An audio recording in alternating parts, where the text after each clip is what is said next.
Assalamualaikum warahmatullahi wabarakatuh. Saya Heri Triangga Suswadana. Dengan ini saya mau klarifikasi permasalahan yang terjadi di tanggal 7 April 2020.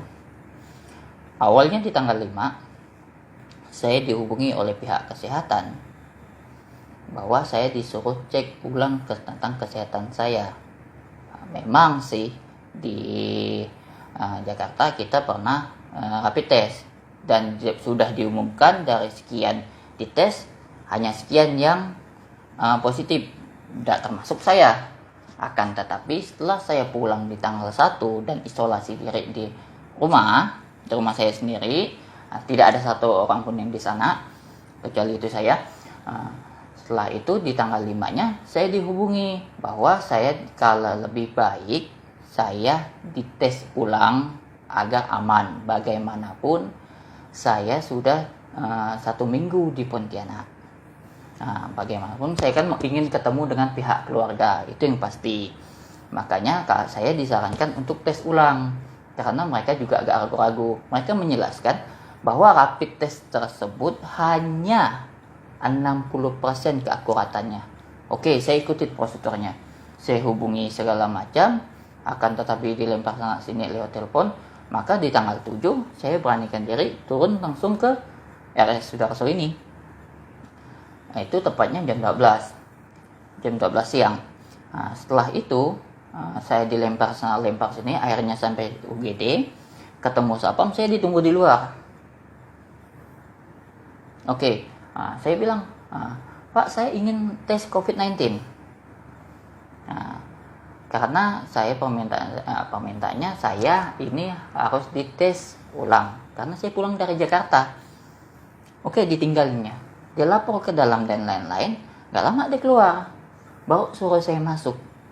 Saya bilang saya baru pulang dari Jakarta, ini kertasnya. Tapi mereka tidak peduliin. Suruh saya baring dulu dan diperiksa. Setelah diperiksa biasa, mereka bilang, oh, Bapak nggak ada apa-apa, sehat kok. Saya bilang, yakin nih, saya ini kan baru pulang dari Jakarta, nggak apa-apa kok, ini loh kertasnya. Emang Bapak yakin pulang dari Jakarta? Lah ini kertasnya, saya bilang. Setelah mereka lihat, oh iya benar, Bapak pulang dari tanggal 1. Lah, kan saya nggak main-main, memang saya ngomong dari tadi begitu. Setelah itu, diarahin untuk mendaftarkan diri. Akan tetapi, antrian panjang, saya disuruh tunggu dulu dan petugas meminta KTP saya dan bilang mereka yang mendaftarkan tanpa mengambil nomor handphone saya atau apapun, dan mereka yang daftarin, bukan saya. Saya disuruh nunggu di ruangan sebelah. Setelah nunggu di ruangan sebelah, baru saya dites sekitar jam 1-an. Setelah itu saya dites lagi, diambil darah lagi di jam 2-an. Jadi itu saya duduk tanpa diarahin apapun. Saya duduk, saya baring. Udah itu jam 4 kurang datang lagi petugas. Tes tensi darah saya sama suhu badan. Setelah itu saya nanya, habis ini apa? Dia kelihatan bingung dan kesan tidak menjawab. Bapak istirahat ya? Lah saya bilang, oke, dia pergi. Setelah itu saya nunggu. Ya mungkin kan pikirannya 1 jam sekali. It's okay. Akan tetapi jam 5 itu udah lewat. Saya lihat jam. Sekali saya lihat itu, saya bilang saya tunggu aja nih sampai 5:30. Tetapi sampai 5:30 enggak ada. Otomatis saya keluar dari ruangan itu. Saya keluar. Saya tanya Pak Sapam, Pak, saya sudah dites di sana 3 kali. Habis ini apa? Emang enggak ada dijelasin? Enggak ada. Jadi saya harus gimana? Saya juga enggak tahu Pak. Lah, jadi gimana? Saya bilang. Apakah saya masuk ke dalam? Oh, Bapak enggak boleh masuk ke dalam, ke ruangan IGD. Lah, saya bilang. Jadi gimana? Bapak tunggu aja di sini. Oke, jika memang enggak ada apa-apa Pak, saya bilang, enggak ada lagi, tolong ambilin sekalian KTP saya yang telah diambil tadi. Oke, dia masuk ke dalam. Setelah masuk, dia bawa kantong dan cuman nunjukin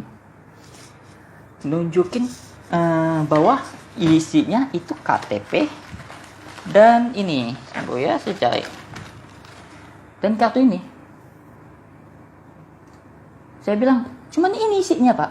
Iya, cuman itu. Jadi saya harus ngapain? Nggak tahu Mas.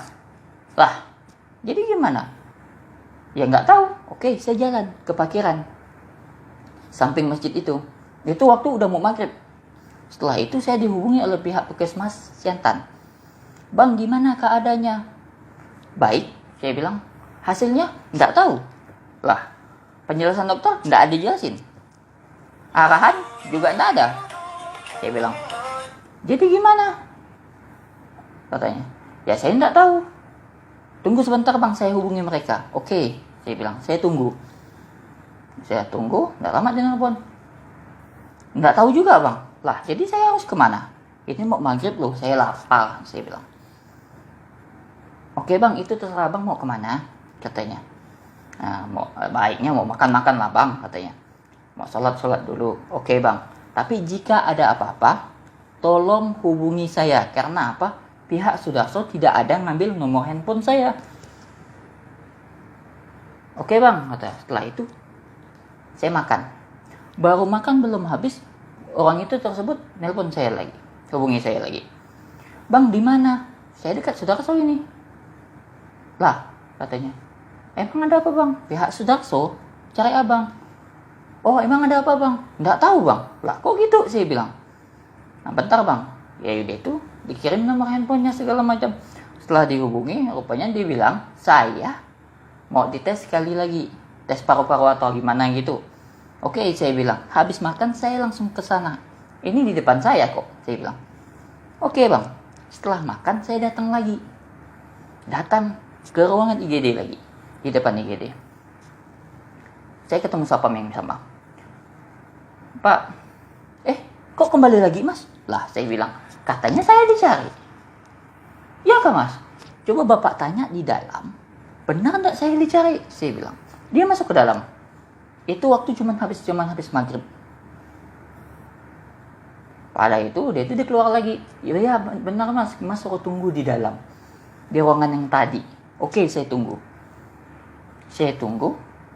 Nah, kan dia bilang akan ada pemeriksaan lagi. Nunggu lama. Sampai satu perawat itu datang. Kasihkan nasi kotak. Mas, ini untuk apa? Untuk makan Mas. Lah, nah, emang nggak apa-apa? Nggak apa-apa Mas, makan aja. Memang untuk Mas. Oke, saya makan. Tunggu, nggak ada hasil. Sampai 7:30, itu ribut. Saya lagi video call dengan ibu saya. Dan tahu-tahu di rumah itu ribut. Saya bilang, ada apa Mak? Dia bilang, ada orang datang ke rumah. Cari saya. Saya dibilang kabur dari rumah. Ya, saya bilang, tujuin ya. Lah, saya nih lagi di rumah sakit. Terus orang itu bilang, lah benar di rumah sakit. Ya ini orang rumah sakit. Lah kok bisa katanya. Ya memang saya dari tadi di sini dari siang. Emang saya kemana-mana. Lah kok gitu. Nah, setelah itu ditutup, saya hubungi pihak dalam rumah sakit. Rumah sakit ya, waktu Mbak, ini saya Heri Trianggara Swadana. Siapa Mas? Yang Mbak lagi viralkan itu. Oh Mas, kok Mas ada di situ? Lah memang saya dari tadi di sini Mbak, saya bilang. Dan tak dianggap nih dari siang, saya bilang. Saya memang lagi di sini. Jadi gimana Mas? Saya juga nanya, Bapak siapa yang jemaah? Kami bukan nyebarin manusia. Pasti orang oknumnya. Saya bilang, saya minta klarifikasi ya. Betulkan nama saya. Oke, dimatiin segala macam. Nggak lama, saya dihubungi oleh dokter, nggak tahu itu dokternya nama siapa. Bahwa saya disuruh tetap di sini. Saya bilang, katanya mau tes, karena dokternya nggak ada. Oke, saya bilang. Jadi saya belum ganti baju loh, saya belum mandi dan lain-lain. Gini aja Bang, Abang ambil soal keluarga, ambil pakaian Abang antar ke sini. Oke, saya lakukan. Akan tetapi setelah saya tutup, saya hubungi adik saya yang ngambil barang saya. Tahu-tahunya dia diusir oleh warga. Itu yang saya terima pada saat ini. Sampai di rumah mama saya dikerudukin orang rame-rame. Ditanyain. Sampai tadi pagi, ditanyain, dikucilkan. Saya juga bingung kenapa begini. Sedangkan saya kooperatif ini. Nah, terus oke, saya di sini, saya dipindahin ruangan ke belakang, saya pindah ke belakang. Nah, paginya baru saya dites, ambil darah lagi. Udah itu ambil dahak jam 8 pagi. Setelah itu tidak ada pemberitahuan, dan hasilnya pun yang semalam nggak ada diberitahukan hingga saat ini. Tanggal 8 pukul 21:50. Sekian itu sih informasi saya. Ditambah satu lagi sih, saya juga agak kecewa sih dengan pernyataan-pernyataan yang tangkisan. Saya dibilang begini dan begini oleh pemerintah. Lah nyatanya saya kooperatif di sini. Dan saya bingung, kok saya dikurung begini, dan hasilnya kenapa saya tidak diberitahukan sampai hingga saat ini. Dan gimana keuangan saya ini? Bisa lihat sendiri. Nah, itu sampah bertebaran di mana-mana, tidak dibuang. Dan pintu itu dikunci. Saya cuma diawasi oleh CCTV. Saya nggak tahu apa yang harus saya perbuat. Dan arahan pun saya nggak tahu ini apa. Oke, sekian, terima kasih. Makasih, maaf kalau ada salah-salah kata. Mohon kerjasamanya pada teman-teman. Terima kasih. Assalamualaikum.